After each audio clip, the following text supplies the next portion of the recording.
பாளையங்கோட்டை மறைமாவட்டம் பாளையங்கோட்டை பங்கு புனித சவேரியார் பேராலயத்தின் ஆண்டு பெருவிழா 24/11/2025 திங்கட்கிழமை தொடங்கி 3/12/2025 புதன்கிழமை நிறைவு பெறுகின்றது. 2025 வருடம் நவம்பர் மாதம் 25ஆம் நாள் செவ்வாய்க்கிழமை 2ஆம் திருவிழா.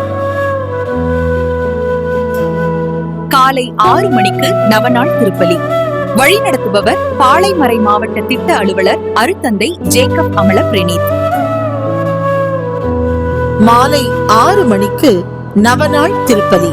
வழிநடத்தும் அருத்தந்தையர்கள் பாளை ஆயர் இல்லம் அருட்தந்தை VKS அருள்ராஜ் மற்றும் ஆரோக்கியநாதபுரம் பங்கு தந்தை அருட்தந்தை F ஞானப்பிரகாசம். புனித சவேரியாரின் ஆசி பெற அன்புடன் அழைப்பது பாளை வட்டார அதிபர் மற்றும் பேராலய பங்கு தந்தை அருட்தந்தை சா அந்தோணி வியாகப்பன், உதவி பங்கு தந்தை அருட்தந்தை V மிக்கேல் சாமி மற்றும் துறவியர், பங்கு பேரவை, அன்பிய இறைமக்கள், பேராலய திருப்பணி குழுவினர், பேராலய இளையோர் இயக்கம், அனைத்து பக்த சபையினர், பாளையங்கோட்டை